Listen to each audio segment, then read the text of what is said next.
La lección 22, capítulo 10 de los Hebreos, versículo 11, y el versículo 11 está conectado con el versículo 12, porque fíjese cómo dice: y ciertamente todo sacerdote está día tras día ministrando y ofreciendo muchas veces los mismos sacrificios que nunca pueden quitar los pecados. Versículo 12, pero Cristo,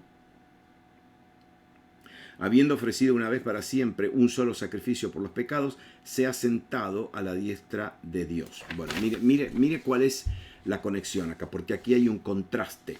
En el versículo 11 dice: y ciertamente todo sacerdote está. Claro, en nuestra Biblia en español dice está, es el verbo estar. Pero en el original es el verbo estar parado, estar de pie. ¿Por qué? Porque en el versículo 11 te dice que el sacerdote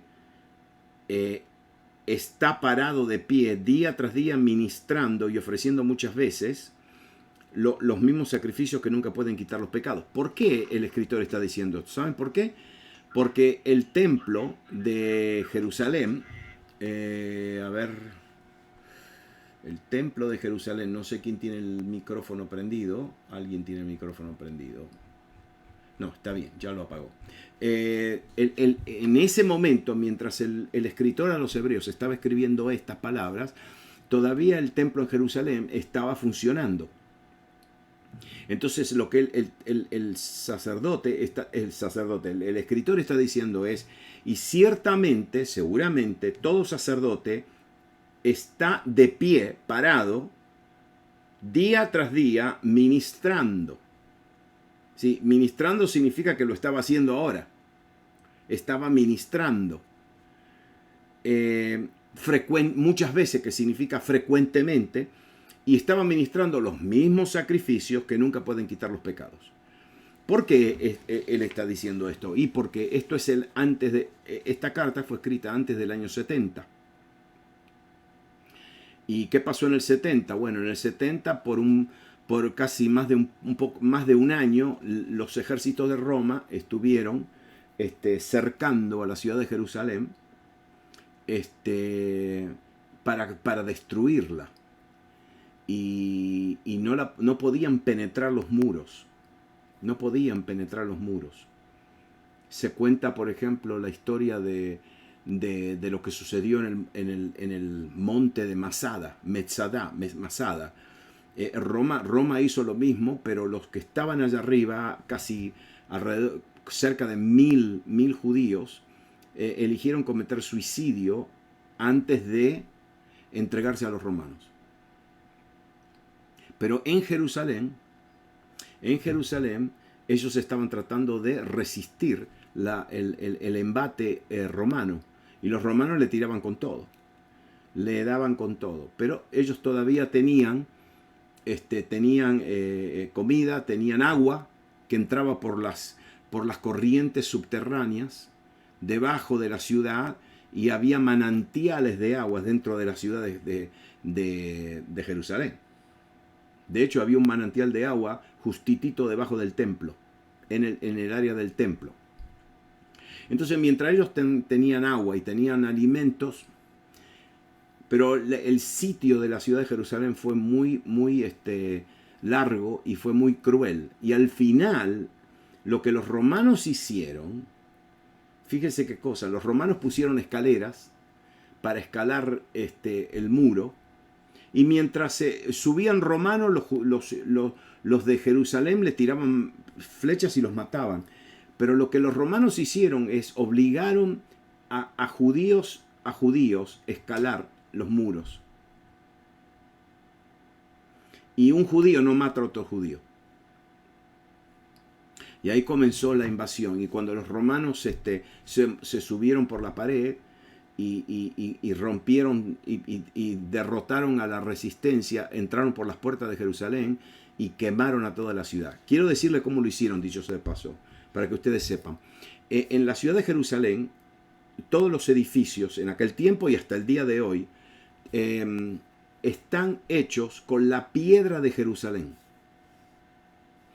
la piedra de Jerusalén. La piedra de Jerusalén es una piedra que está sacada de las canteras alrededor de la ciudad de Jerusalén. Por ejemplo, Dios le dijo a Salomón que edifique el templo de Jerusalén con la piedra de Jerusalén.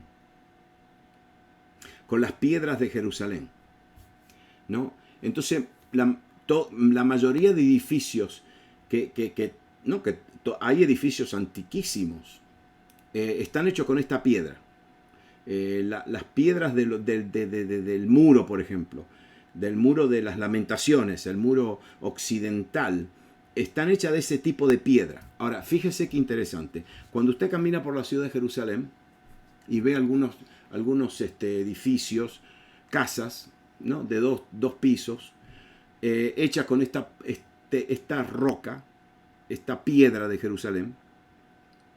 Es interesante porque así uno se da vuelta y mire lo que ve en la pared. En cada casa ve en la pared, en las piedras, ve como un círculo más o menos de, no sé, de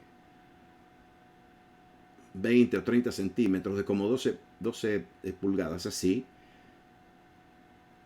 Es un círculo como un disco de metal en contra de la piedra. Y en el medio de ese círculo hay como un tornillo. Hay un tornillo. Es decir, este círculo de metal está atornillado a la piedra. Y después en la punta de este tornillo hay como tiene forma de mariposa. Entonces, ¿qué pasa? Este círculo, como este disco de metal, está puesto en contra de la pared con una mariposa que se puede apretar. Y cuando se aprieta, el círculo empuja, le pone presión a la pared. ¿Por qué? Porque la piedra de Jerusalén es como una piedra esponjosa, muy esponjosa. Y cuando llueve, se infla de agua. Es como una esponja, así, bien, es interesante. Entonces, ¿qué hace la gente? Le aprieta, le da una vuelta, 2 vueltas a esa mariposa, poniéndole presión y la pared empieza a sudar agua. Y empieza a desprender agua. Bueno, los romanos lo que hicieron fueron, no se olviden, en aquel tiempo no había pólvora, pero ¿qué hicieron los romanos? Esperaron una temporada de lluvia. Mucha lluvia. Y las piedras de Jerusalén se inflaron de agua. Y en el momento que estaban muy súper infladas de agua, incluso y especialmente las piedras del templo, le prenden fuego. Ahora, ¿qué pasa cuando yo le prendo fuego a algo que tiene mucha agua? El agua hierve. Y cuando hirvió el agua dentro de la piedra explotó. Y ellos le prendieron fuego a toda la ciudad. Y especialmente al templo y a los muros del templo. Le prenden fuego cuando las piedras estaban llenas de agua y explotaron. Y miren lo que sucede. Cuando explota todo el templo, porque el templo era todo de esa piedra. Y cuando le prenden fuego y el fuego calienta las piedras y calienta el agua que estaba dentro de las piedras y explota todo, ¿qué sucede? En el templo había mucho oro. Por ejemplo, el techo del lugar santísimo era de oro macizo.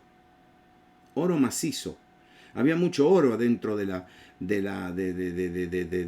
templo. Y cuando explota todo eso, el oro se derrite y el oro salpica a las piedras que estaban en el monte de Sión, en el monte del templo. Y cuando los romanos después entran, cuando se terminó todo y ellos entran, se dan cuenta que en el monte del templo todas las piedras están salpicadas de oro, que se había derretido por el fuego. ¿Y sabe lo que hacen los romanos? Se llevan todas las piedras a Roma para sacarle el oro. Y se cumple exactamente la profecía de Cristo, que no quedará piedra sobre piedra. Se cumple. No quedó ni una piedrita. Nada. Los romanos se llevaron todo, todas las piedritas que estaban salpicadas con oro, de plata, se llevaron todo. No quedó absolutamente nada. ¿No? Eso fue en el año 70. Esta carta fue escrita antes del año 70. Por eso el escritor dice, no, todavía los sacerdotes se paran día tras día ministrando y ofreciendo muchas veces, frecuentemente, los mismos sacrificios. Porque todavía estaban ministrando. Pero la posición de los sacerdotes judíos era de pie. En el tabernáculo no había asientos. No había sillas. No había. Tenían que ministrar de pie. Pero, ¿cuál es la diferencia con Jesús?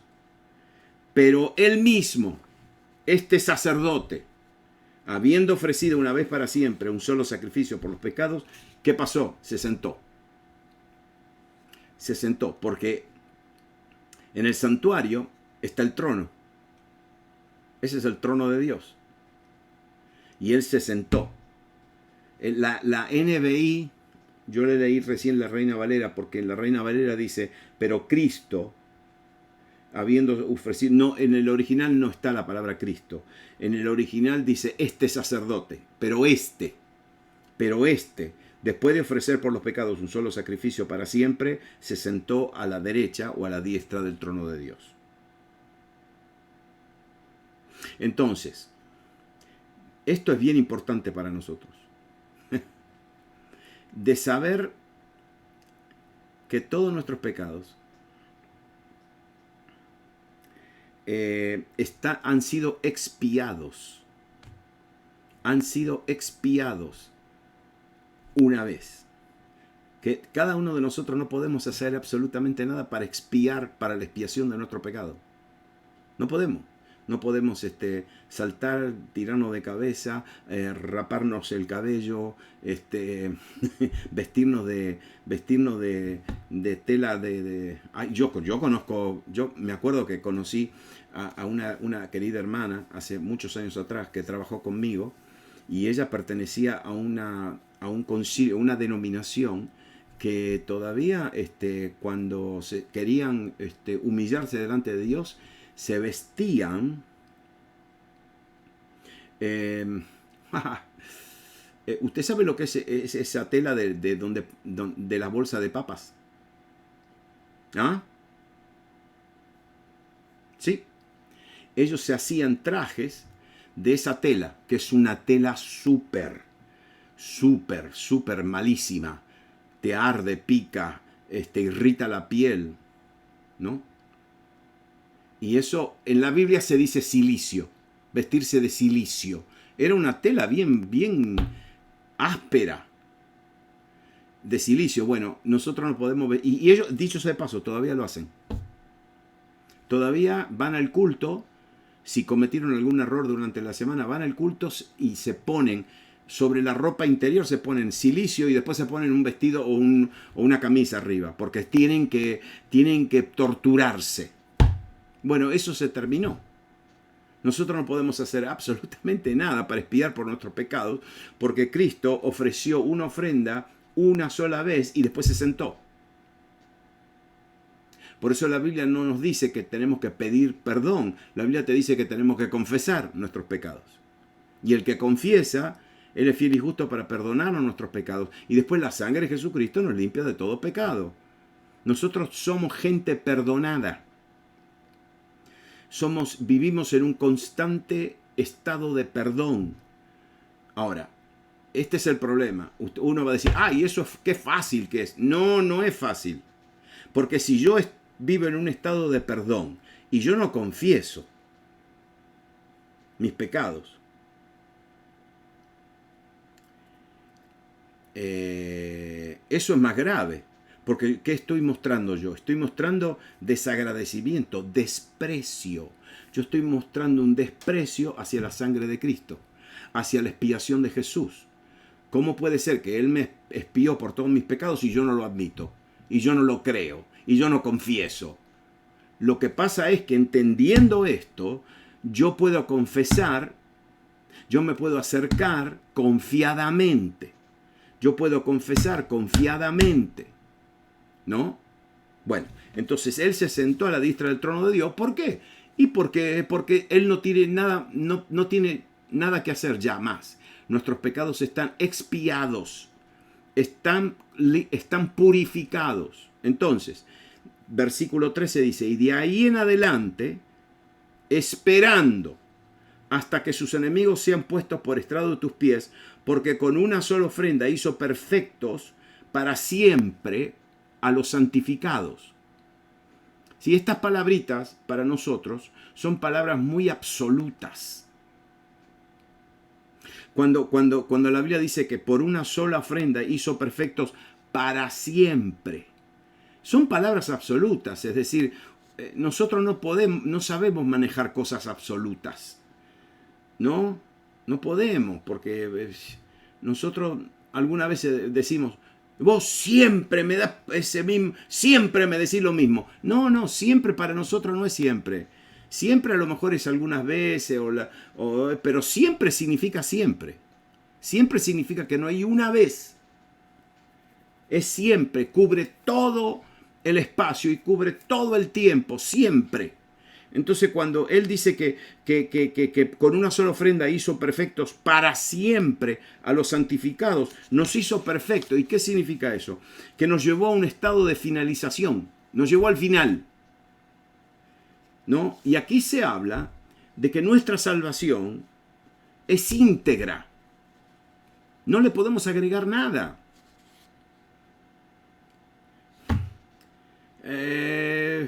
La religión, y muchas veces nosotros mismos en nuestras iglesias evangélicas le agregamos a las, bueno, si uno es salvo entonces tienes que hacer esto y le agregan cosas. No. Una vez que una persona recibe esta verdad, entonces ya no hay más nada que agregar. Todo lo esencial para la salvación del individuo está incluido en el don de la salvación, que el pecador recibe por la fe en el sacrificio de Cristo.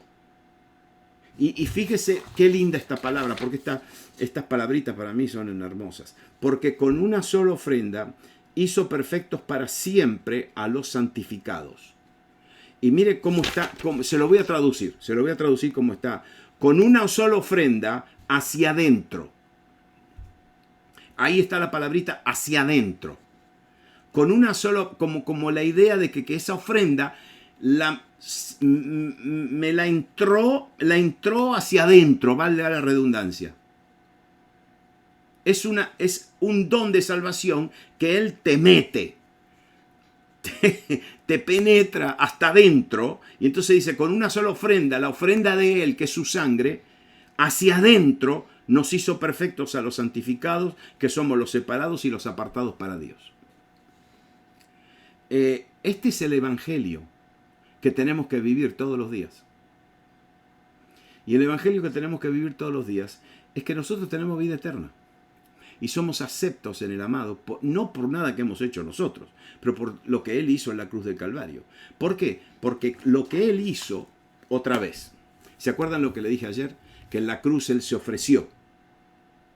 Pero después que se ofreció, Él se presentó.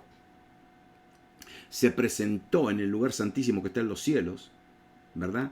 Y ahí Él completó la total obra. ¿Por qué? Porque Él ahí purificó, me purificó. ¿Se acuerdan que yo le dije que ese concepto de que Él tuvo que purificar el lugar santísimo? ¿Cómo que tiene que purificar el lugar santísimo? El lugar santísimo es el lugar santísimo. No hay más santo que el Santísimo. ¿Para qué? Y porque en ese lugar santísimo, en la presencia de Dios, estaban nuestros libros. Daniel dice que él vio el trono, vio al anciano de días, y que el anciano de días abrió todos los libros. Y ahí estaba mi libro y tu libro. con todo lo que habíamos hecho. Y no se olviden que cuando Cristo entró a ese lugar santísimo, entró a un lugar donde no hay tiempo, porque es eterno. Entonces, aunque Él entró en ese lugar hace 2000 años atrás, ya entró en la dimensión eterna. Así que estaba viviendo hoy, mañana, el año que viene. Me estaba viendo a mí cometiendo errores y diciendo tonterías y tener celos de otros y hablar mal de y tener pensamientos horribles. Él estaba viendo todo eso. ¿Y qué hace con su sangre? Con su sangre eliminó, quitó de en medio el acta de los decretos, el acta de todo ese libro, que era un acta de deudas que teníamos en contra, que nosotros teníamos en contra de Dios y Dios tenía en contra de nosotros. Entonces, cuando eso lo entendemos, que esto sucedió y está sucediendo porque Él se está presentando. Esto es algo eterno. A mí siempre me gusta usar este ejemplo, esta ilustración, que no tiene ni pie ni cabeza. Lo que le voy a decir no tiene sentido. Lo que le voy a decir no tiene nada, pero te lo tengo que decir.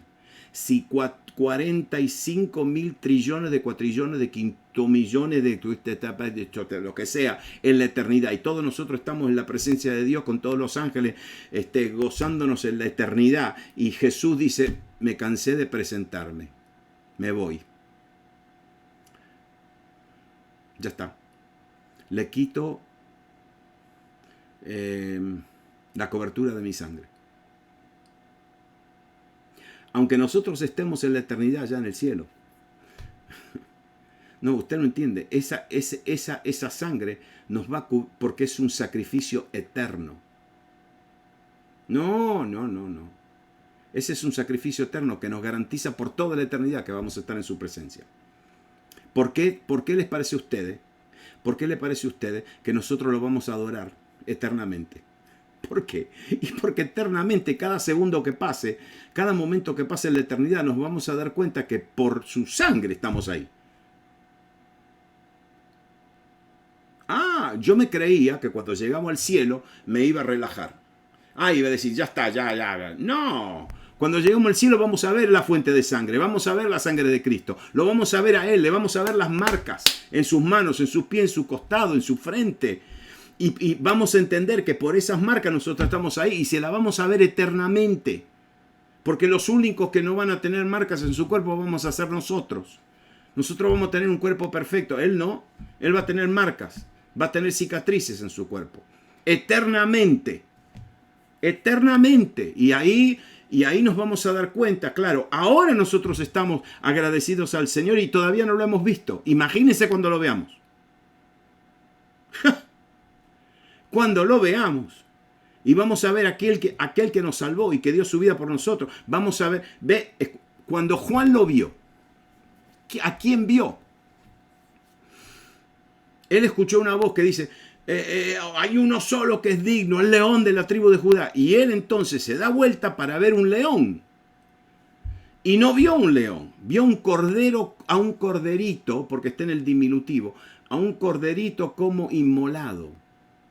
Un corderito como inmolado significa que era un corderito como sacrificado, porque tenía las marcas de su sacrificio. ¿Me entienden ustedes? ¿Y por qué se creen que las multitudes lo adoran? ¿Y por qué se creen que todo el cielo lo está contemplando? Porque Él es el Cordero de Dios, el Corderito de Dios. Y nosotros por toda la eternidad vamos a ver a nuestro sumo sacerdote, pero también a nuestra ofrenda, la que nos dio la vida, ¿no? ¿Entendieron ustedes, verdad? Ok. Entonces, y después dice esto en el versículo 15, y nos atestigua lo mismo el Espíritu Santo, porque después de haber dicho: este es el pacto que haré con ellos después de aquellos días, dice el Señor, pondré mis leyes en sus corazones y en sus mentes las escribiré. Y añade el Espíritu Santo: y nunca más me acordaré de sus pecados y transgresiones, pues donde hay remisión de estos, no hay más ofrenda por el pecado. Ahora él todavía les tira las palabras de Jeremías. que fueron inspiradas por el Espíritu Santo, porque aquí en el Nuevo Testamento, miren lo que dice, no dice estas son las palabras de Jeremías, dice y nos atestigua significa y nos da testimonio. La palabra testimonio ahí es la palabra evidencia, y nos da evidencia de lo mismo el Espíritu Santo. El Espíritu Santo que está dentro de nosotros nos da evidencia. ¿De qué?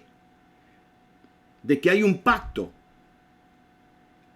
Y que las leyes de Dios ya no están más escritas en tablas de piedra, pero están escritas en nuestro corazón.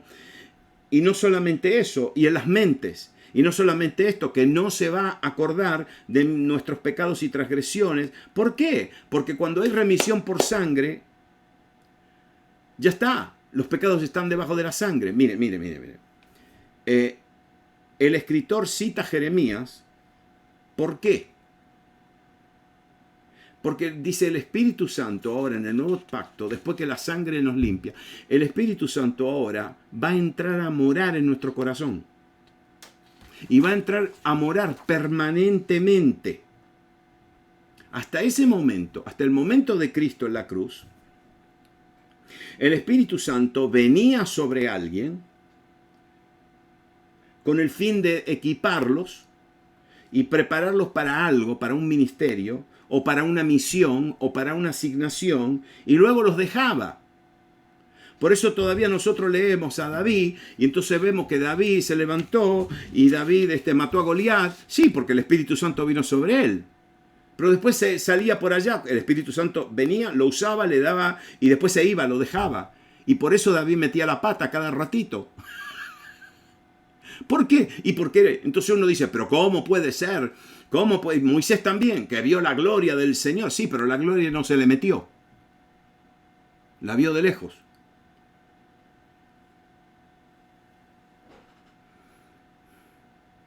Por eso entonces nosotros leemos gente del Antiguo Testamento. ¿Y cómo puede ser que vieron la columna de fuego y vieron la nube y vieron las señales de Dios y vieron el mar rojo y vieron el río Jordán que se abrió y bla, bla? ¿Sabe por qué? Porque el Espíritu Santo venía sobre ellos para hacer algo y después se iba, los dejaba, no podía morar en ellos. El Espíritu Santo nunca moró en David, nunca moró en Salomón, nunca vivió en Isaías, nunca vivió en Jeremías, nunca vivió en los profetas, nunca vivió en Samuel. Solamente venía el Espíritu Santo, le daba una palabra profética y después los dejaba. Entiendan ustedes, nosotros, qué privilegio, nosotros los del Nuevo Pacto, ¿qué? El Espíritu Santo mora en nosotros, lo sintamos o no lo sintamos, Él mora en nosotros 24/7. Y claro, ¿qué hace Él? Él no nos viene para que hablemos en lengua, para que se nos paren los pelos. Él viene a darnos testimonio de que el pacto de Dios es firme en nuestra vida. Y que el pacto de Dios no es un ratito al día, no es cuando vamos a la iglesia. Es que el Espíritu Santo mora en nosotros. Y no solamente que mora, pero que cuando Él está dentro está escribiendo algo. Y no está escribiendo los 10 mandamientos. Está escribiendo leyes para cada uno de nosotros, individualmente. Si lo que el Espíritu Santo está escribiendo en mí, no lo está escribiendo en ustedes. Lo que el Espíritu Santo está escribiendo en tu vida, no lo está escribiendo en mi vida. Porque el Espíritu Santo sabe escribir las leyes del Espíritu para cada individuo según lo que el individuo necesita.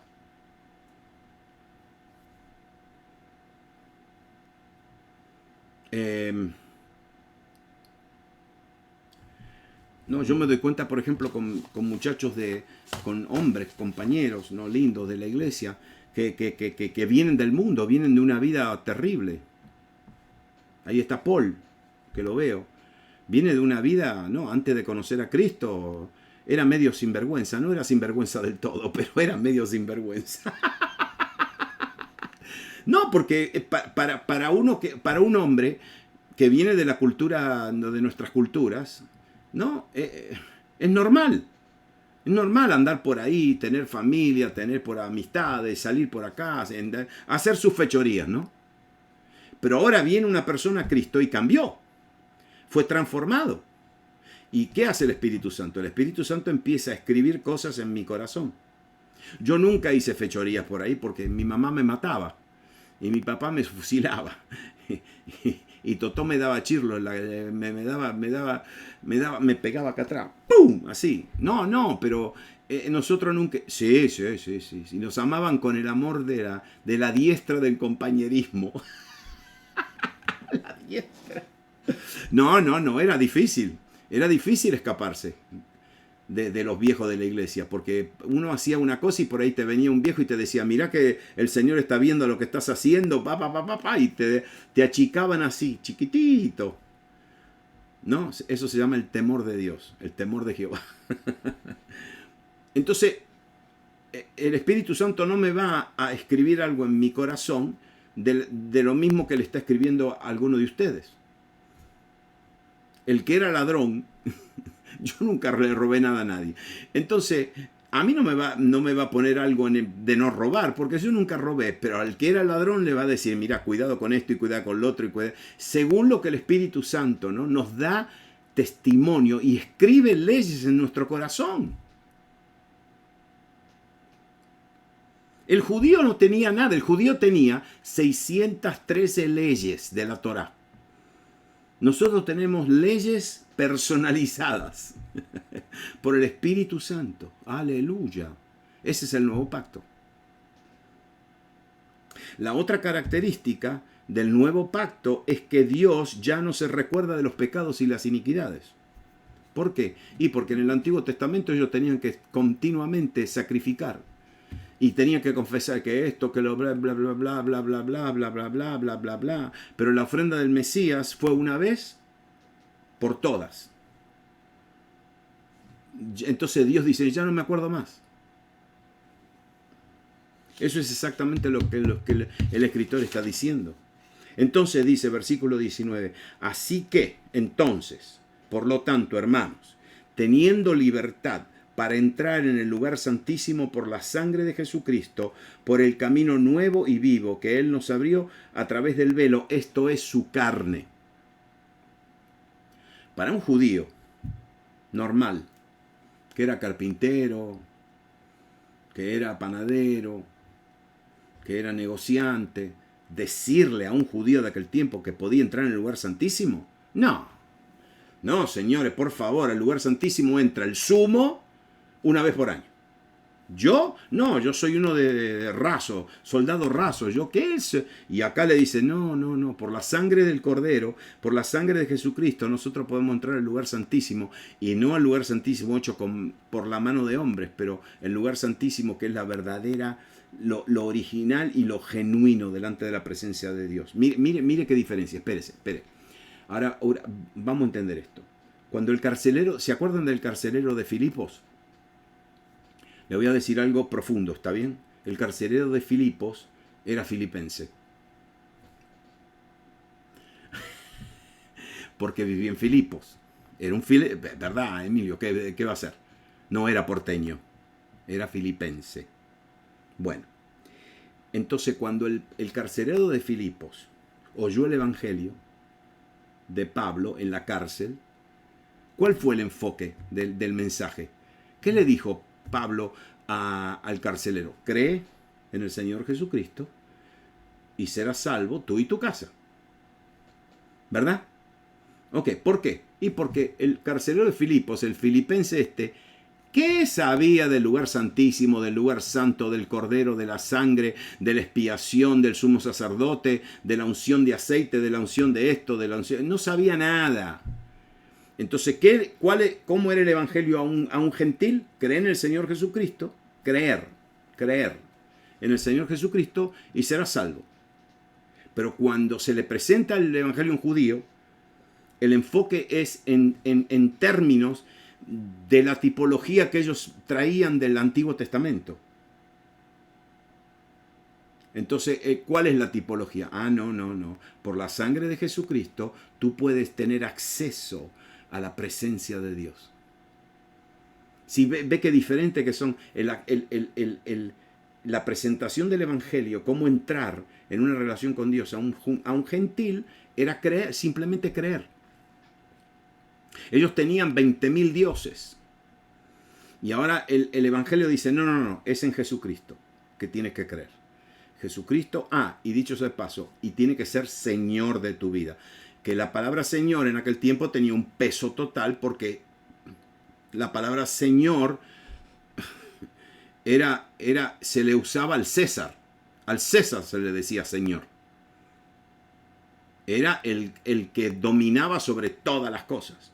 El Señor de todo. Y ahora entonces, claro, cuando a un gentil se le dice, cree en Jesucristo como tu Señor, y vas a ser salvo tú vas a ser salvo y toda tu casa. Ok, el gentil entendía eso, pero el judío no.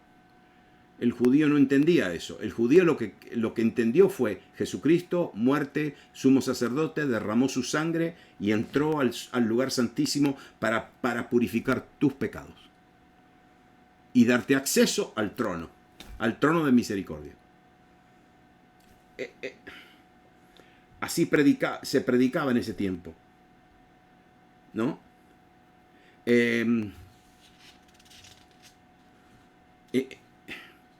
Pero era a través de la sangre de Jesús. A través de la sangre de Jesús.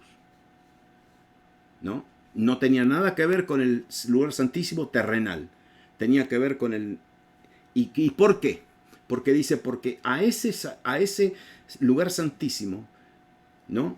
Entren a través de un camino nuevo y vivo. Aleluya. La palabra nuevo ahí no es nuevo. La palabra nuevo ahí es un camino nuevo. La palabra nuevo ahí es la palabra recién matado. Como que recién matan a un animal y todavía está recién fresquito de ser matado. Y el camino nuevo es un camino nuevo, ¿por qué? Porque en ese camino pasó el sacrificio. Se abrió por la sangre. Jesucristo, como sumo sacerdote, ¿qué hace? De la misma manera que el sacerdote judío mataba el cordero afuera y ponía como un lebrillo, como una fuente, y hacía que la sangre acá no fluya y se llenaba eso. Entonces él después entraba por el lugar santo y cruzaba el velo y entraba al lugar santísimo por ese camino con la sangre. Ahora acá me dice que sí, Jesucristo hizo lo mismo. Lo que pasa es que Jesucristo era el Cordero. Y recién sacrificado, ¿él qué hace? Traspasa los cielos. Y cuando traspasa los cielos como un sacrificio fresco, recién sacrificado, él traspasa los cielos, entonces ¿qué hace? Abre un camino viviente, donde ahí el diablo no se puede meter. Porque pasó por el primer cielo, pasó por el segundo cielo y llega al tercer cielo. Y ahí entra al lugar santísimo. Y queda abierto un camino. Un camino. Teniendo por lo tanto, hermanos, audacia, valentía para entrar al lugar santísimo por medio de la sangre de Cristo, que Él inauguró un camino de un recién asesinado. Eso es lo que significa en griego. Un recién asesinado, un camino vivo. Entonces dice que Él nos inauguró esa entrada al lugar santísimo en el cielo que el Mesías consagró, separó para nosotros. Sobre este camino se le insta al judío a entrar por este camino.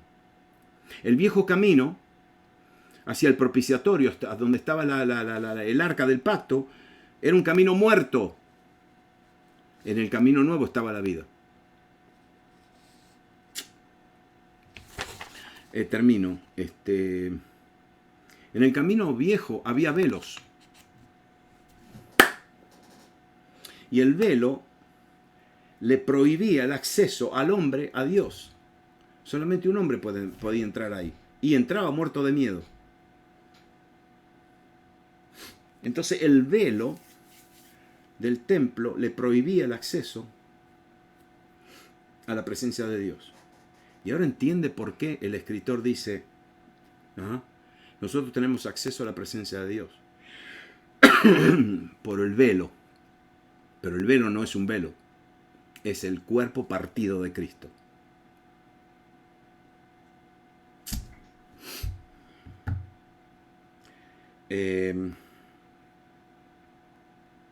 Un Salvador no crucificado no es Salvador. Porque nuestro Salvador fue crucificado y su cuerpo fue partido, como el velo fue partido. Y en ese cuerpo partido nosotros tenemos acceso a la presencia de Dios. El apóstol Pablo, el apóstol Pablo en Colosenses 1 dice, y por medio de él, por medio de Cristo, reconciliar consigo todas las cosas, así las que están en la tierra como las que están en los cielos, haciendo paz mediante la sangre de su cruz. Y a vosotros también que eras en otro tiempo extraños y enemigos en vuestra mente, haciendo malas obras, ahora os ha reconciliado. ¿Pero dónde? En su cuerpo de carne, por medio de la muerte, para presentaros santos y sin manchas e irreprensibles delante de él. Y él termina diciendo, nosotros verdaderamente ahora tenemos un gran sacerdote sobre la casa de Dios. Entonces, si tenemos un gran sacerdote, acerquémonos con corazón sincero en plena certidumbre de fe, purificados los corazones de mala conciencia y lavados los cuerpos con agua pura. Espérese. 7. Ok. Miren esto. Reconciliar. Bueno, cuando nosotros pensamos en una reconciliación, pensamos en dos personas que están peleadas, ¿sí? Y se reconcilian. Restauran su relación original, ¿no? O un reconciliador, que es una persona que trae a esta parte y a la otra parte, trabaja y los reconcilia, ¿no? Reconciliar. Acá nosotros, yo no sé, pero nosotros acá tenemos un término que se llama reconciliar. ¿Y qué reconciliamos? Y una cuenta de banco. ¿Qué significa que estamos reconciliando una cuenta de banco? Y bueno, lo que pasa es que emitimos tantos cheques o hicimos tantos gastos y entonces tenemos que reconciliarlo con las entradas. Cuando los gastos no están reconciliados con las entradas, bueno, ahí hay un problema. Miren lo que dice lo que dice el Nuevo Testamento, que Cristo en su cuerpo de carne nos reconcilió y reconcilió todas las cosas en su cuerpo de carne. ¿Y con quién tuvimos que ser reconciliados? Con el Padre. Entonces fíjese lo que Cristo hace. Cristo está en la cruz. Su cuerpo es partido. De las 9 de la mañana hasta las 3 de la tarde. Su cuerpo es partido. No solamente clavos, corona de espinas, golpes en la cara, en los pies, pero ahora su costado es abierto. Y miren lo que sucede. Que en la cruz, Él nos reconcilió a la parte ofendida. Nosotros éramos los que habíamos ofendido, nos reconcilió con el que estaba ofendido. Nosotros nos reconcilió con el Padre. Pero ¿sabe dónde? En su cuerpo. Eso para mí es difícil de explicar. ¿Por qué? Y porque Jesús está en la cruz.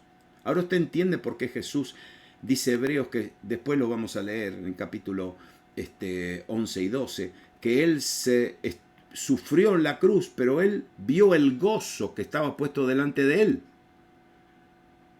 ¿Por qué? Porque en su cuerpo de carne, en su dolor, estábamos nosotros y estaba el Padre.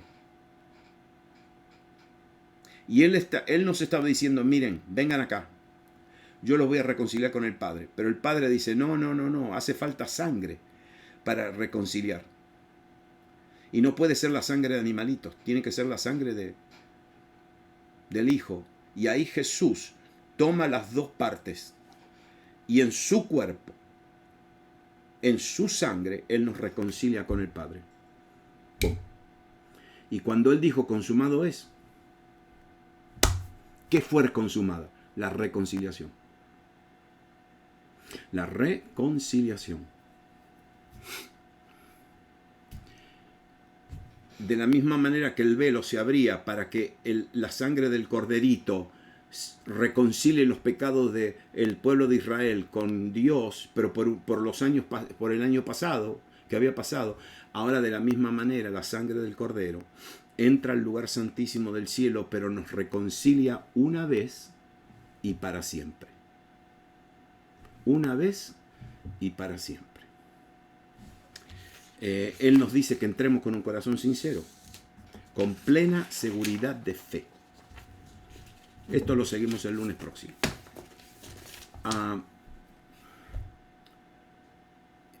Yo tengo que decirle la verdad. La mayoría de los creyentes entienden lo que es la salvación, entienden lo que es el perdón de sus pecados, entienden que van al cielo, pero no caminan con seguridad. Caminamos con mucha inseguridad. Con mucha inseguridad. Y el diablo juega con cada uno de nosotros cuando caminamos en inseguridad. Sí, eso es como cuando uno ve a un coche por ahí con 3 gomas pinchadas y una buena. Y entonces el coche está así. Y el diablo nos ve con todas las gomas pinchadas. Y se aprovecha. Y manda gente que te dicen de todo. Y manda situaciones que te dicen de todo. Y mandan... ¿Por qué? Para hacernos inseguros. Y si hay alguna verdad acá ahora que vamos, porque ahora terminamos el capítulo 10, ¿sabe lo que viene ahora? El 11. Y el 11 va a hablar todo de la fe. De la fe. Poderosísimo. ¿Por qué habla de la fe? Y porque después que uno entiende lo que Jesús hizo, ahora no hay ninguna otra opción. No hay ninguna otra opción. Tenemos que acercarnos confiadamente, pero con plena certidumbre de fe. Con plena certidumbre de fe. Y esa es la próxima sección. ¿Qué vamos a hacer con toda esta teología? ¿Qué vamos a hacer con todo lo que pasó? Y tenemos que ahora tener plena certidumbre de la fe. No dice certidumbre de fe, dice plena, total, completa, certidumbre de la fe. Que si alguien viene y te pone una escopeta en la cabeza y te dice que tienes que negar esto, no, que dispare, que me pegue un tiro en la cabeza. Esta es plena certidumbre de fe. Plena certidumbre de fe. Y si hay una lección que tenemos que entender acá, es que todo lo que Cristo hizo como nuestro sumo sacerdote es para que nosotros caminemos con plena certidumbre de la fe. Gracias, Espíritu Santo, por esta verdad. Gracias, Señor. ¿Cuántas veces dudamos? ¿Cuántas veces le escuchamos a nuestro corazón? Que nos hace dudar, que nos hace temblar, que cuestiona nuestra fe, la certidumbre. Espíritu Santo, a través de esta enseñanza, fortalece nuestra fe. Fortalece nuestra fe. Que Jesús nunca diga hombres y mujeres de poca fe. Que caminemos de fe en fe. De fe en fe. En el nombre de Jesús. Amén. Quiero decirle que hay una palabra, sí, cuando Jesús dijo hombre de poca fe, ¿sí? ¿Por qué estáis amedrentados? ¿Se acuerdan? En el barquito. ¿Por qué estás amedrentado? Jesús estaba en el barco. Alguien hubiera dicho, no, nosotros no podemos hundir, Jesús está acá. Jesús no se va a ahogar con nosotros. No, pero ellos tenían miedo. Entonces Jesús le dijo, ¿por qué estáis amedrentados? ¿Sabe qué palabra es amedrentados ahí?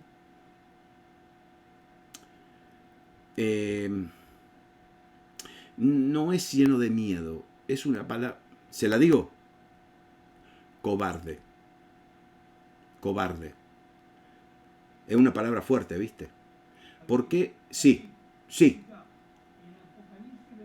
No. Yo sabía que iba a decir eso. Sí, sí, sí, decilo. Decilo, decilo.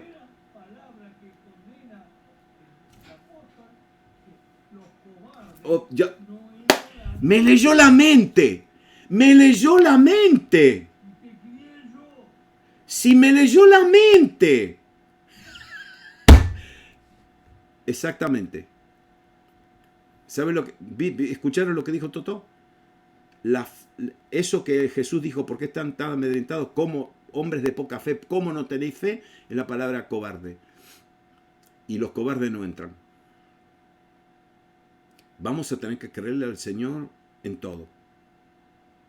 Y no caminemos como víctimas, como gente que el diablo las tira por acá y tira por acá y esto. No. Nosotros caminemos en plena certidumbre de fe. Y si cometemos errores y pecamos y metemos usted sabe, la derecha o la izquierda, él es fiel y justo para perdonarnos. ¿Qué tenemos que hacer? Confesarlo. Confesar nuestros pecados, confesar nuestras faltas, y la sangre de Jesucristo nos limpia de todo pecado. Amén.